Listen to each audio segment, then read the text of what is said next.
Chapter 1. A New Appointment. Lieutenant Commander Peter Holmes, of the Royal Australian Navy, woke early. He lay half asleep for a time and watched the first light of the Australian sun on the window. The position of the sun showed that it was nearly 5 o'clock. Very soon the light would wake his baby daughter, Jennifer. There was no need to get up until that happened. He woke happy, and he was not sure why. Then he remembered the date. This was Thursday, the 27th of December. Today, he had to go to the Navy Department in Melbourne. He had to be there at 11 o'clock, and he was hoping to receive a new appointment. If he got it, it would be his first work for 5 months. He hoped that he would be sent to sea again. He liked the sea better than a job on land. He was happy because he would have work to do. He had not had any work since the Navy made him a lieutenant commander. That was in August, and he had almost lost hope of working again. But the Navy office had paid him during these months, and he was grateful for that. His wife, Mary, woke and asked him the time. He kissed her and left the room to make some tea. "It's a beautiful morning again," he said when he came back. "You're going to Melbourne today, aren't you?" she said. "I think I'll stay at home. I can sit under the trees. It's going to be a hot day. Shall we meet this afternoon at the club? About 4 o'clock? We could have a swim there." They had a small car in the garage. Since the short war had ended, they had never used it. It had been in the garage for a year now. But Peter Holmes was a clever man with his hands. He had built a cart with 2 wheels that he pulled behind the car. Both Mary and he had bicycles. He had fixed metal ties to the bicycles so that either he or she could use their bicycle to pull the cart.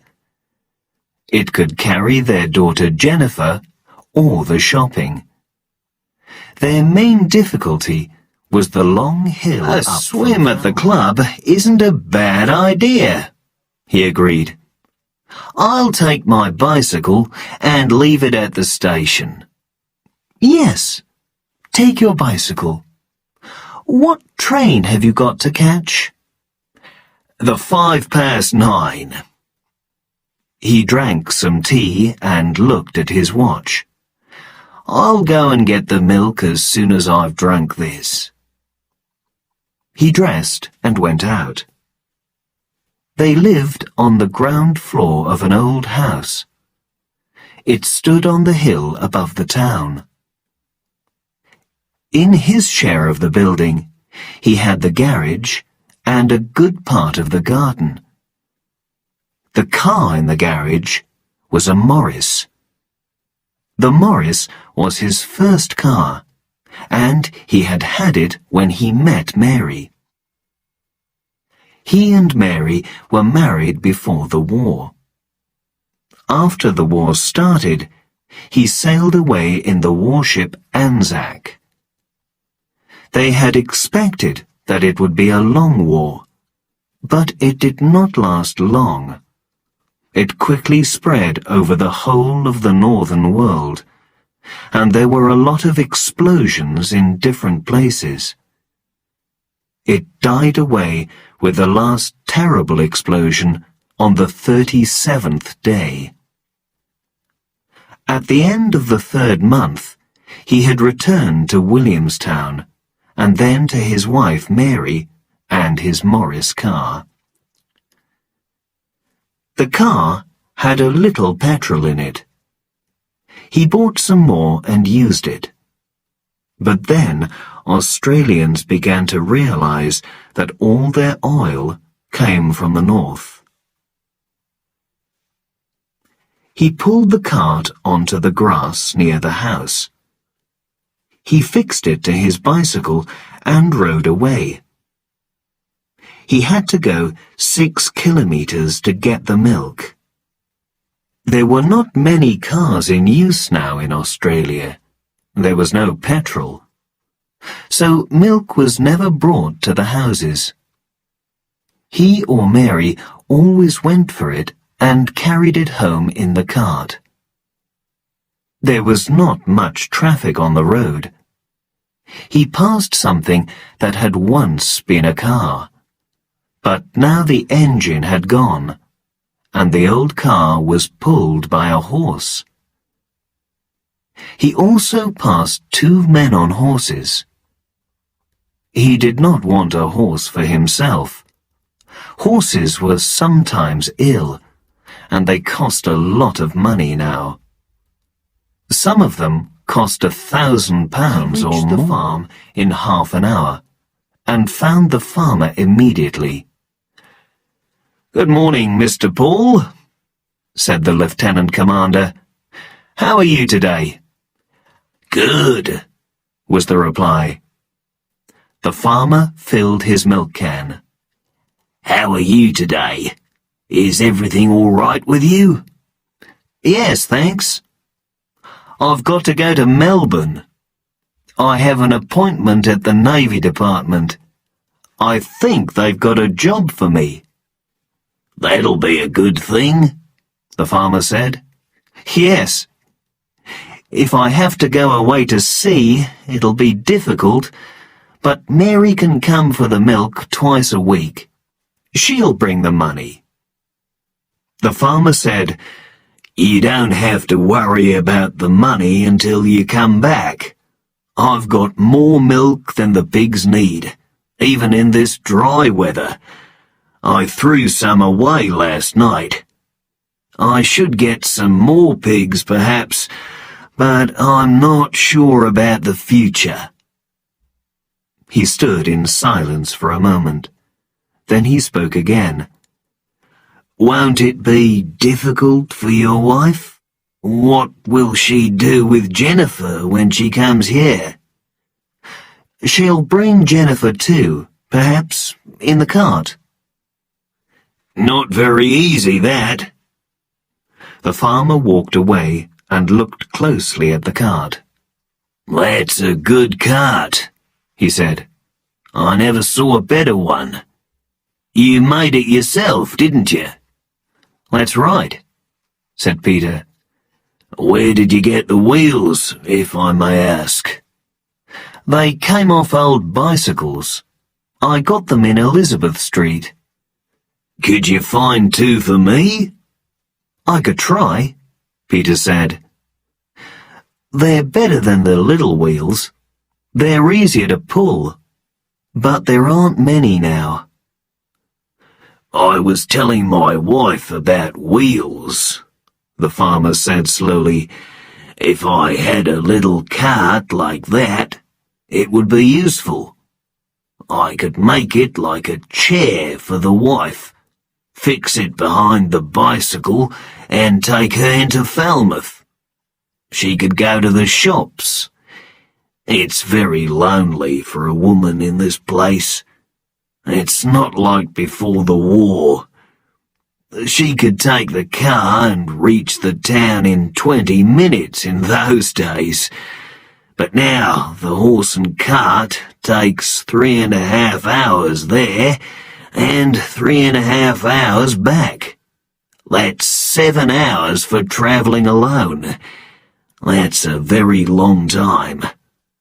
She tried to learn to ride the bicycle, but she'll never do it, not at her age. But if I had a cart, I could take her into Falmouth. We could go twice a week, and we could take the milk to Mrs. Holmes at the same time. I want to do that for her. The radio says that we haven't got long now. I'll have a look in town, said Peter. You're able to pay a good price for the wheels? Yes, but I want good tyres on them. Good tyres. That's the main thing, like yours. But you'll have to go to a lot of shops. I'll go by streetcar, said Peter. Thank God for the coal. How do they get the coal out? Do they dig it out with machines? Yes, and then it's used to make electricity for the streetcars. Where do they get the oil for the machines? They make it from coal, but it costs a lot of money. Peter took the milk cans and put them in the cart. Then he started for home. It was 6:30 when he arrived. He had a bath and put on his uniform. Then he ate his breakfast and rode his bicycle down the hill. Some horses were standing near the station. Cars used to stand there in the old days, but nobody used a car now. The speed of business life was getting slower. He travelled to the city deep in thought. He was thinking about his new appointment, and he looked down at his uniform. The Royal Australian Navy was very small now. It had only 7 small ships, and they burned coal instead of oil. But the aircraft carrier Melbourne had not been changed to coal. If she burned coal, she would not be fast enough, and aircraft would not be able to land safely on her. He began to think again about his new appointment. Perhaps an officer was sick, and someone had to take his place. Or perhaps he was going to get an appointment on land, but he would rather go to sea again. He reached the city in about an hour. He walked out of the station and got on a streetcar. There was not much other traffic, and the streetcar took him quickly to the few shops that were open.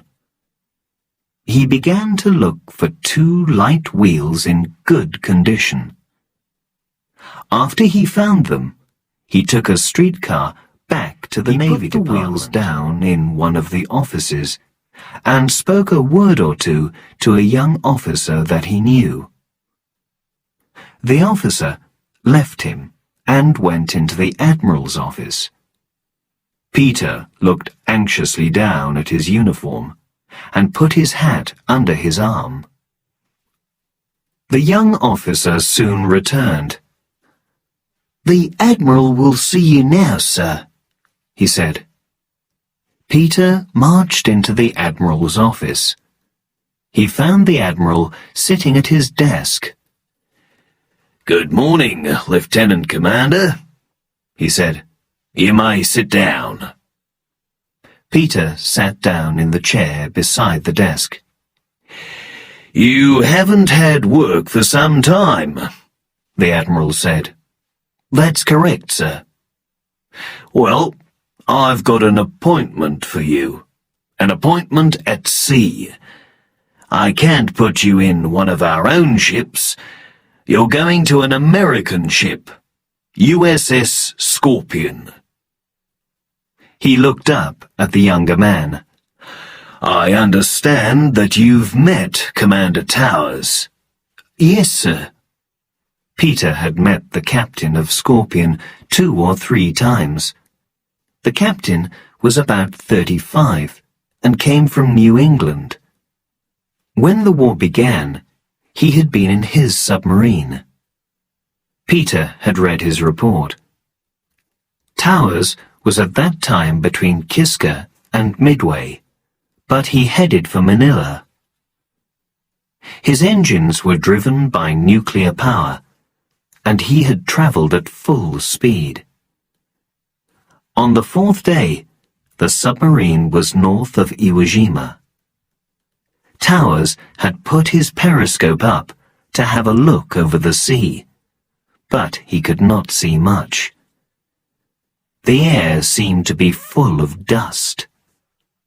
At the same time, the detector on his periscope showed a large amount of radioactivity.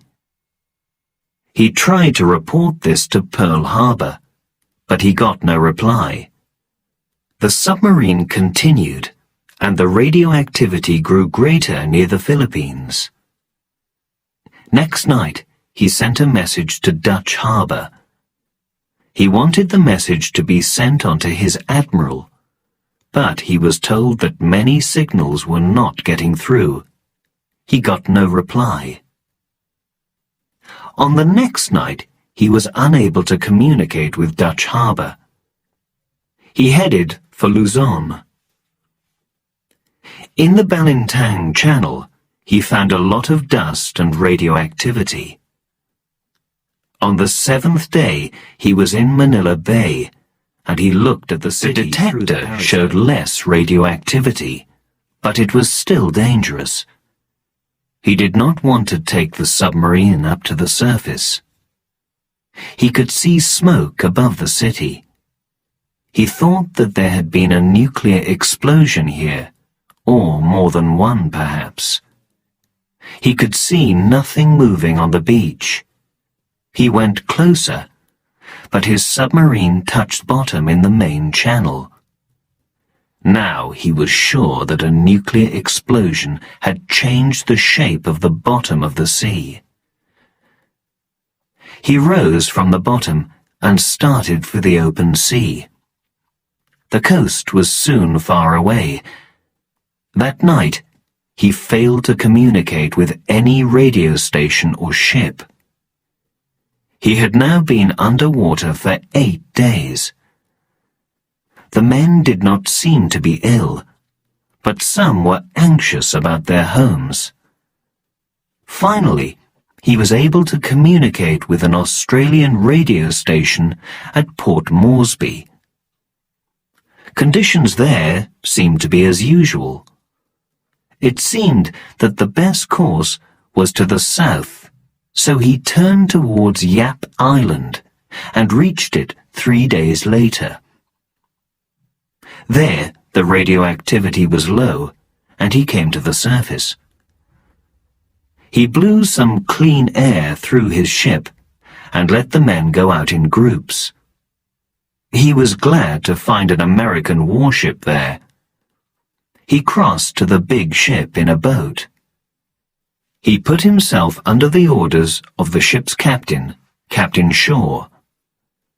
There he learned for the first time about the Russo-Chinese War that had come out of the Russo-NATO War, which had in turn followed the Arab-Israeli War. He learned about the use of cobalt bombs by the Russians and the Chinese. The big warship was waiting at Yap for oil.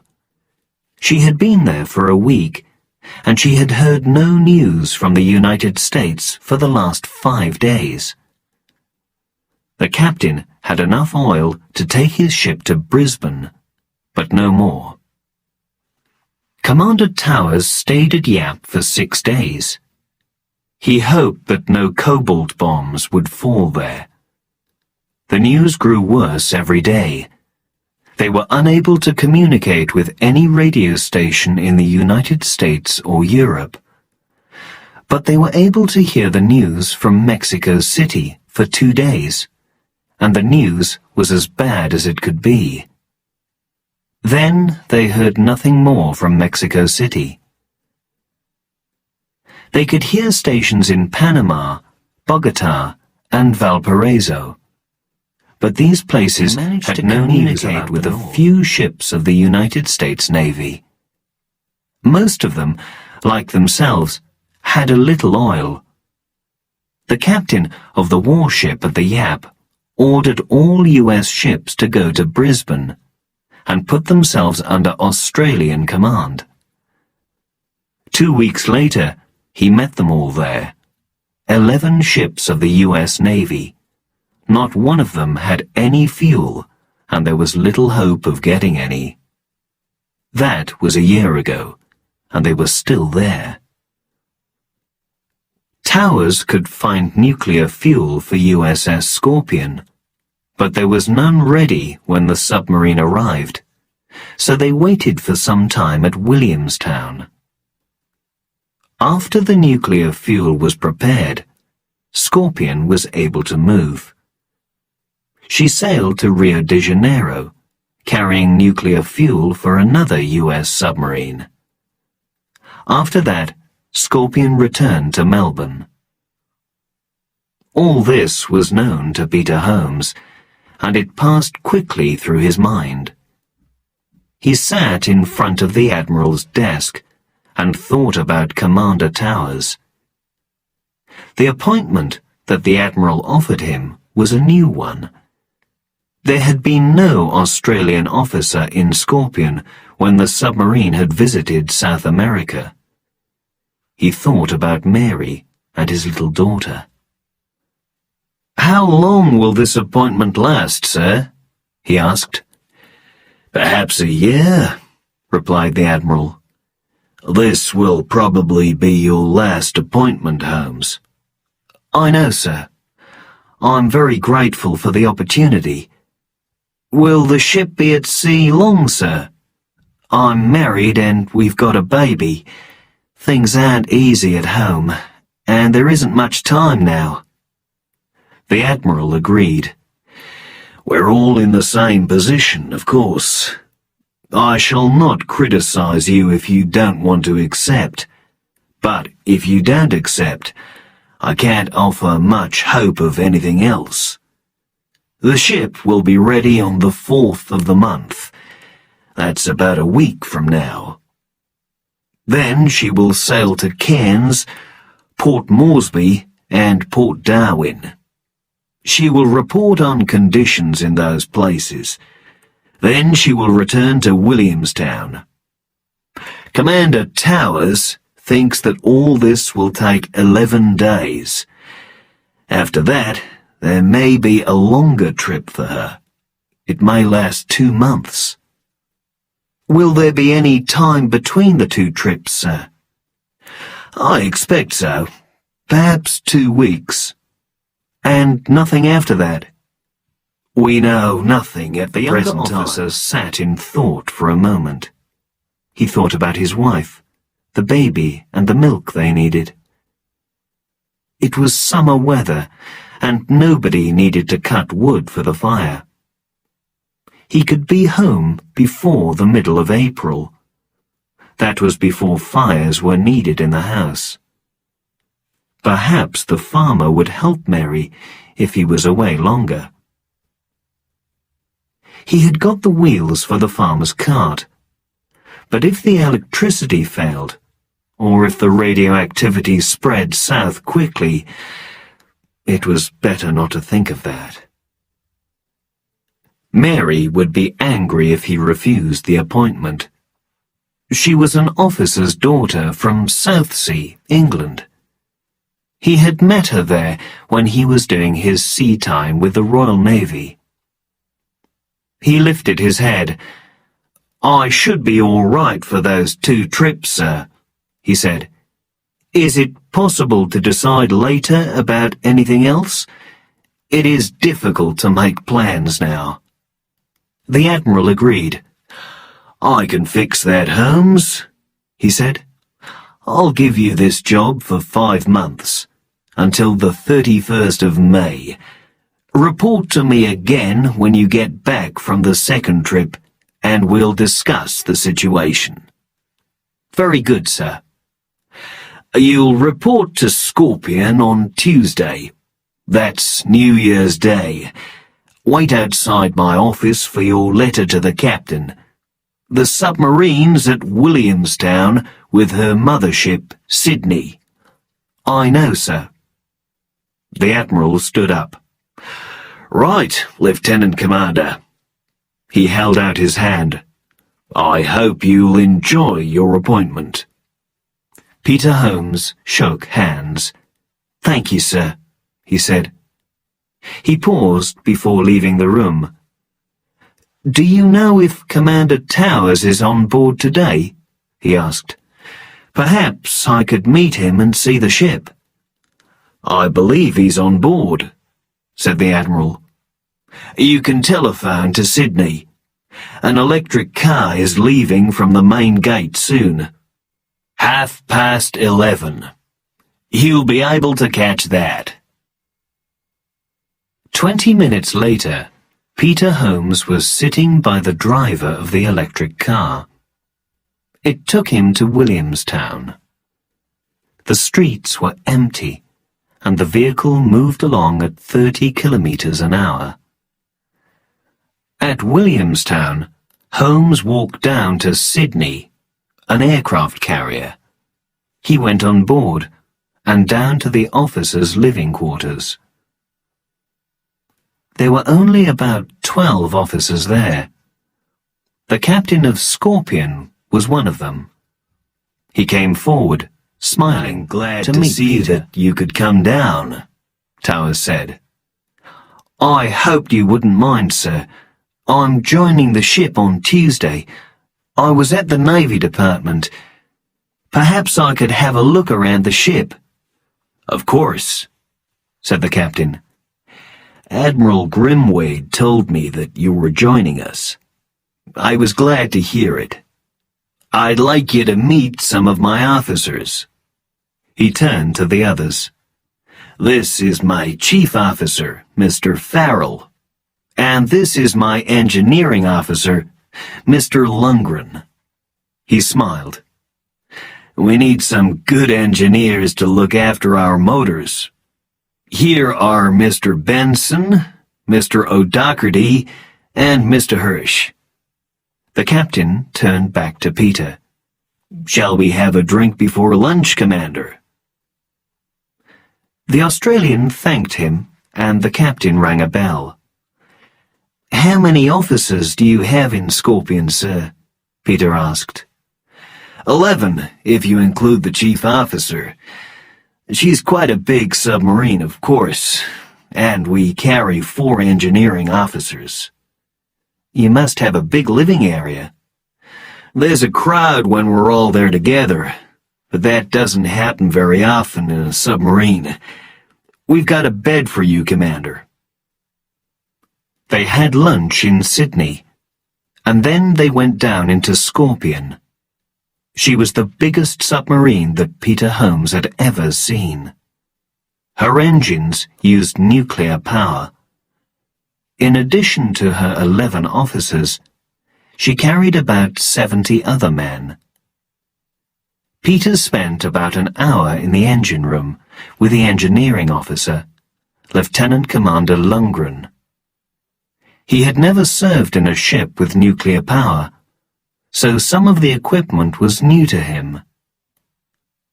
When he had seen everything, he went back to the captain's quarters, and they drank some coffee together. I have to report to you on Tuesday, Peter said. Those are my orders. What time shall I come on board, sir? We're gonna take stores on board on Monday. The men will come on board then, too. I should report to you at the same time, said the Australian. Sometime on Monday morning. The captain agreed. I think we'll leave at midday on Tuesday. I told the Admiral I wanted to make a short trip. I have to test everything. If you're on board on Monday morning, that'll be fine. He looked at Peter. Has anyone told you the real purpose of our journey? The Australian was surprised. Haven't they told you anything about it, sir? The American laughed. Not a thing. The last person who hears the orders is the Navy Department, Peter said. I was told that you were making a trip to Cairns, Port Moresby, and Darwin. They said that it would take 11 days. After that, there would be a longer trip, about 2 months. Commander Towers was surprised. That's news to me, he said. Where are we going? Did he tell you? Peter shook his head. He just said it would take about 2 months. There was a short silence. Then the American smiled. I guess that will give me something to do, he said. The Australian looked at him and changed the subject. Aren't you going away for the weekend? He asked. The captain shook his head. I'll stay around. Perhaps I'll go to the city one day. It did not seem the best way of spending the weekend. The captain was far from home, and did not know a lot of people in Australia. Peter said suddenly, Would you like to come to Falmouth for a night or two, sir? We have a room. My wife would like it if you could come. That's extremely nice of you, the captain said. He drank some more coffee and thought about it. People from the north rarely mixed with Australians now. Too much stood between them. Their experiences were too different. He knew that very well, and he knew that the Australian officer knew it. But he should know more about him. If he went to the Australian's home, he would learn a lot. The change would be good for him too, and it would be better than the empty aircraft carrier. Wouldn't it be difficult for your wife? He asked. Peter shook his head. She'd like it, he said. She doesn't see a lot of new faces. I certainly would like to come for one night, said the American. I'll have to stay here tomorrow, but a swim on Saturday would be nice. Shall I come on Saturday on the train? I must be back here on Sunday. I'll meet you at the station, Peter said. Can you ride a bicycle? Yes, I can. I'll bring another bicycle with me to the station, Peter said. We live about 3 kilometers from the station. That's a good idea, said Commander Towers. His own red car was just a dream now. It was probably still in the garage of his Connecticut home, with all the other things he tried not to think about. He had to live in the new world and forget the old. So now it was bicycles at the station, not a car in the garage, and went to catch the electric car to the Navy Department. He collected his wheels, got on a streetcar, and went to the station. He got back to Falmouth at about 6 o'clock, hung the wheels on the bicycle, and rode heavily up the hill. He reached home about half an hour later. Mary was sitting on the grass and came to meet him. "Oh, Peter, you're so hot," she said. "I see you got the wheels." "Yes, I'm sorry I didn't come to the beach." "I guessed you were busy," she said. "We left the beach and came home at 5:30. What happened about the appointment?" "It's a long story," he answered. "I'll have a bath first and tell you then." "Good or bad?" "Good," he said. "At sea until April. Nothing after that." "Oh, Peter, that's wonderful. Go and have your bath and then tell me about it." A quarter of an hour later, he was telling her. At the end, he asked, "Have you ever met Commander Towers?" She shook her head. Jane Freeman met him once. She said he was rather nice. Will you like serving under him? I think so.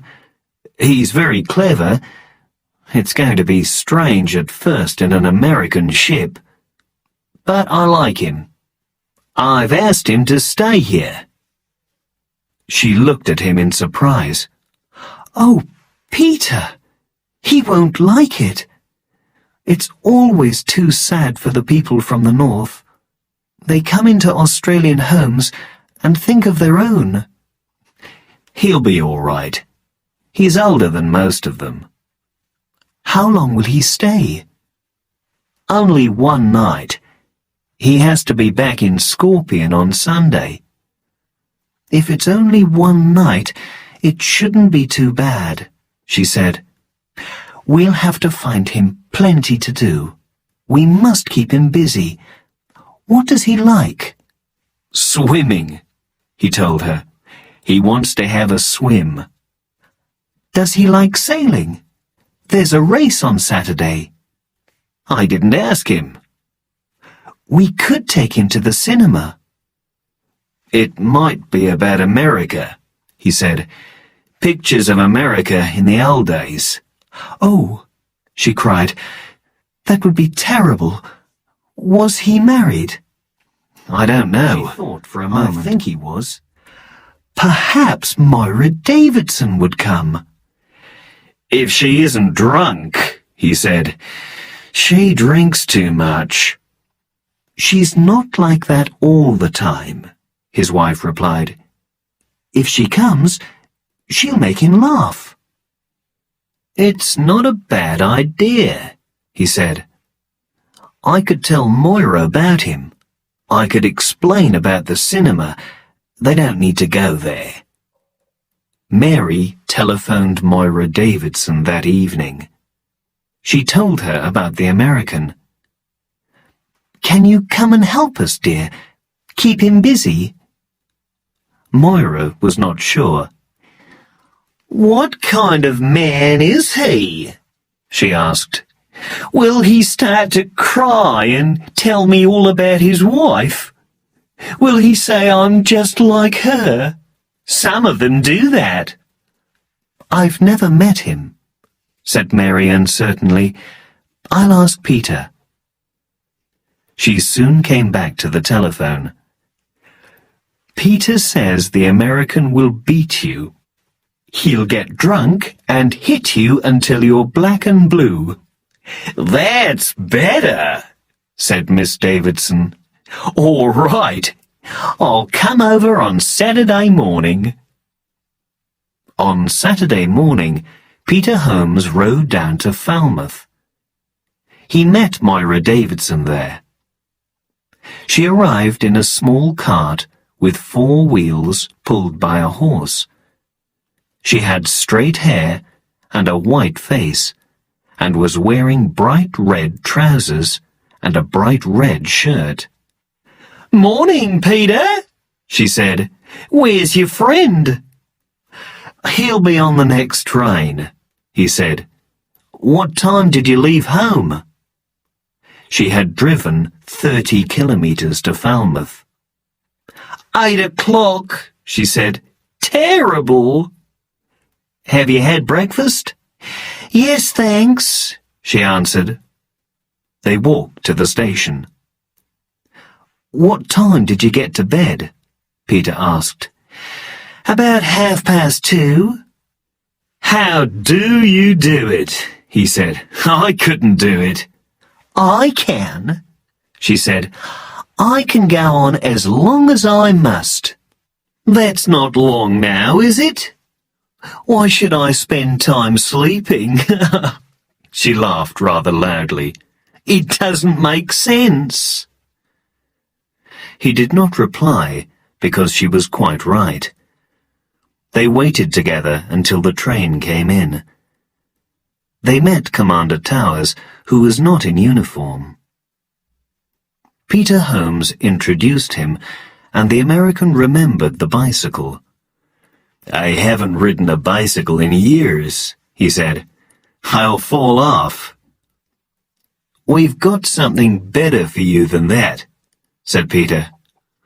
"Moira has brought her cart," said Moira, "but we can do about 12 kilometres an hour on a flat road." They reached the cart and stopped. The American stood back to admire it. "Say," he cried, "that's quite a cart."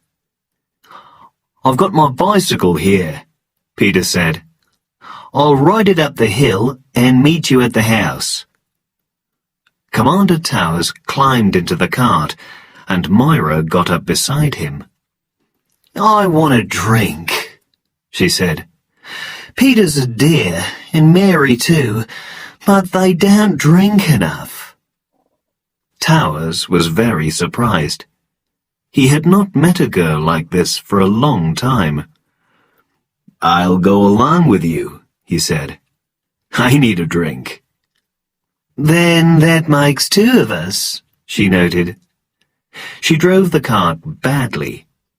A few cars stood in the street. They had been there for a year because there was no petrol.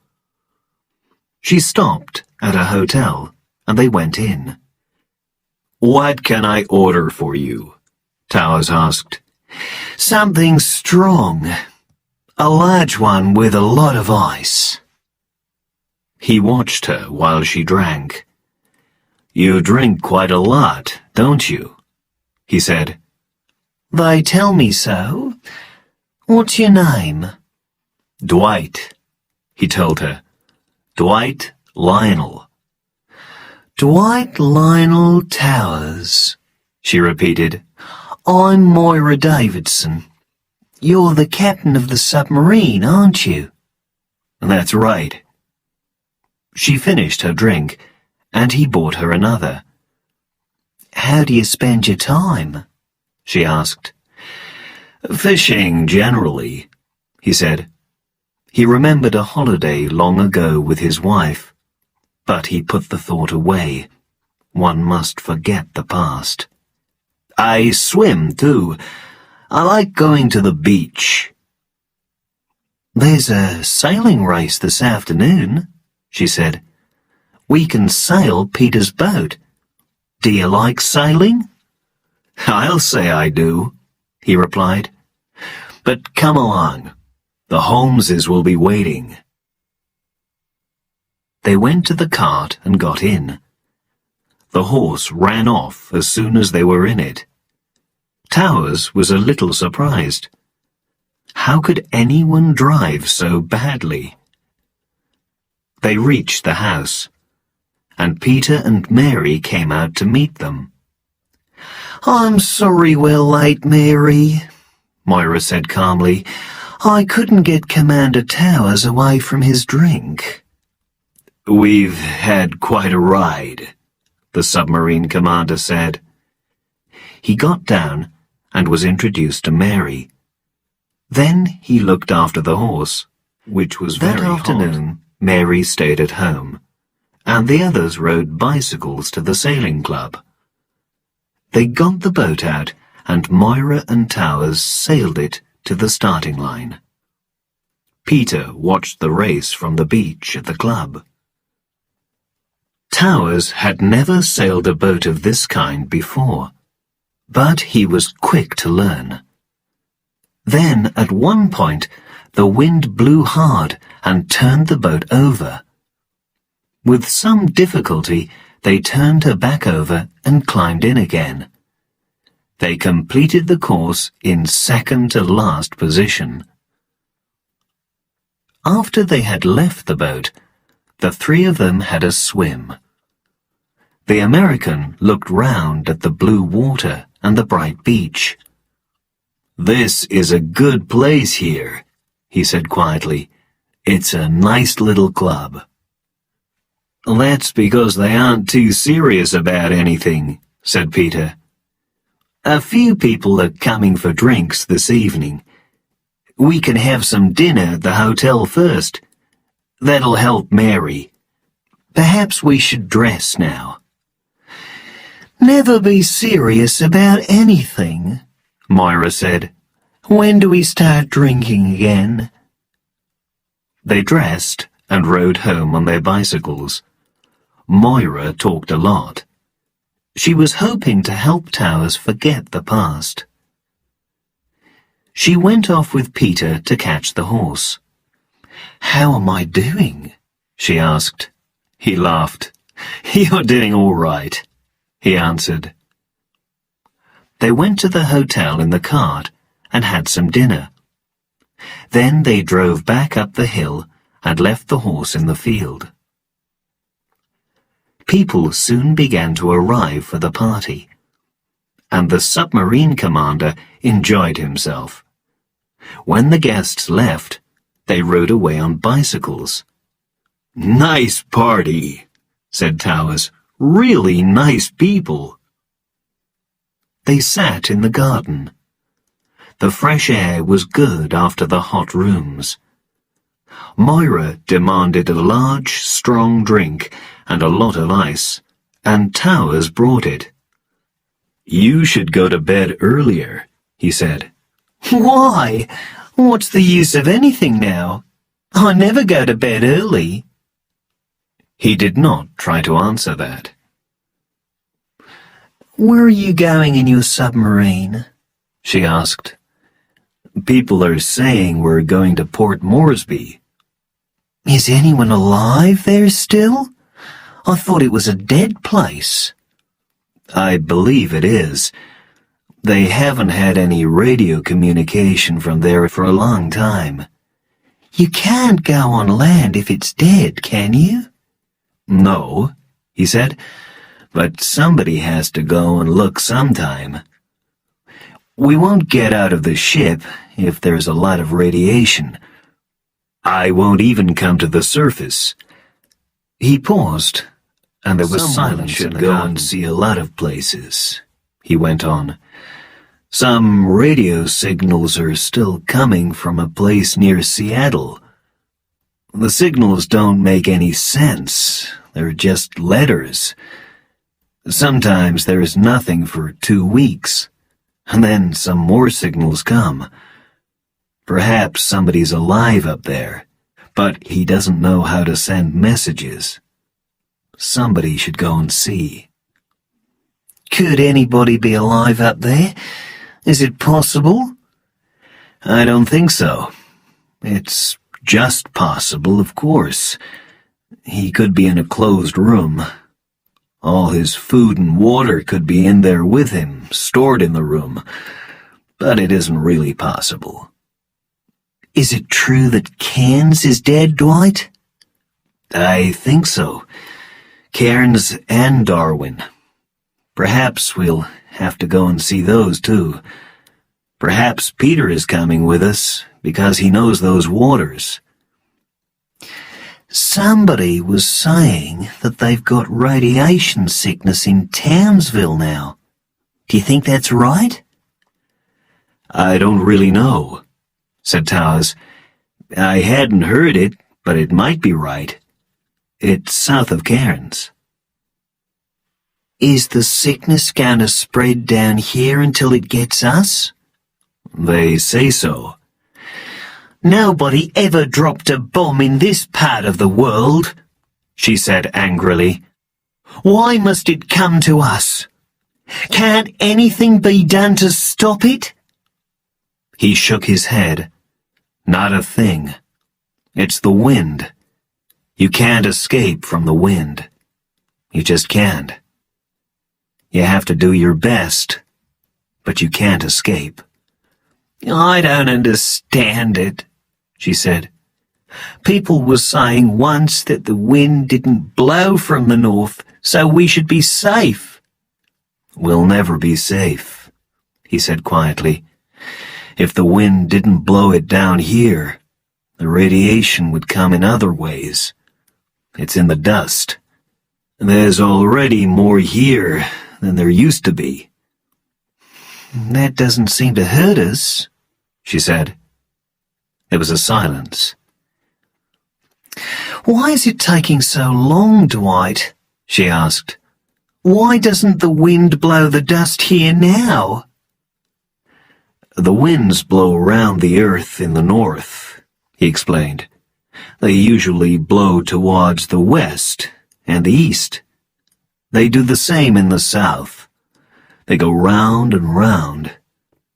They don't often blow north to south, so it's taking a long time. But the dust is coming. I won't accept it. It's coming, she cried. Nobody ever dropped a cobalt bomb in the south, or any other kind of bomb. We didn't do anything. Why must we die because other countries wanted a war? They're 15 or 16,000 kilometers away from us, and we have to die. It's not fair. It isn't fair, he said, but it's coming. I don't mind dying, she said, but I'm going to miss so many things. I'll never leave Australia. All my life I've wanted to go to Paris. I wanted to see the Rue de Rivoli. But now there isn't any Paris, or London, or New York. He smiled at her gently. Paris may still be there. I don't know if Paris got a cobalt bomb or not. Perhaps the sun's shining down on it now. I like to think of it like that. But people don't live there now. That's all. I don't want to see a city of dead people, she said. Get me another drink, Dwight. I won't. You should be in bed. Then I'll get it myself. She marched angrily into the house, and soon came out with a drink. I was going home in March, she cried, to London. I've planned it for years. I was going to spend 6 months in England and in Europe. Then I was coming back through America. But I can't go now. It's not fair. She drank the whole drink in one. Perhaps it'll kill me, she said. She could not stand up very well. She laughed. It's really funny, she cried. Mary said that I must keep you busy and help you forget the past. I mustn't let you cry. She began to cry herself and fell to the floor. Towers did not lift her up. He waited a moment, and then he went into the house. He found Mary in the kitchen. Mrs. Holmes, he said, perhaps you should go outside and look after Miss Davidson. She has had too much to drink. I think she needs someone. Chapter 2. Preparing to leave. In the morning, Peter went for the milk. He took the cart. I've got a report for duty tomorrow, he said to the farmer. I won't be able to come for the milk. That'll be all right, said Mr. Paul. Leave everything to me. Tuesdays and Saturdays I'll take the milk to Mrs. Holmes. Peter got back to his house at 8 o'clock. He had a bath, dressed, and began to help Mary with the breakfast. Commander Towers appeared at 8:45, and he looked fresh and clean. Moira did not appear. Breakfast was on the table, and the three of them sat down. Do you want another swim? Peter asked his guest. It's going to be another hot day. I rather like going to church on Sunday morning, the American said. Is there a church here? It's just down the hill, said Mary. Quite near. The service starts at 11 o'clock. Perhaps I'll walk down there. Will that be all right? Of course, sir, said Peter. I don't think we'll come with you. I have a lot to do here. The captain agreed. Sure, I'll be back in time for lunch. Then I'll have to go back to the ship. I'll get a train at about 3 o'clock.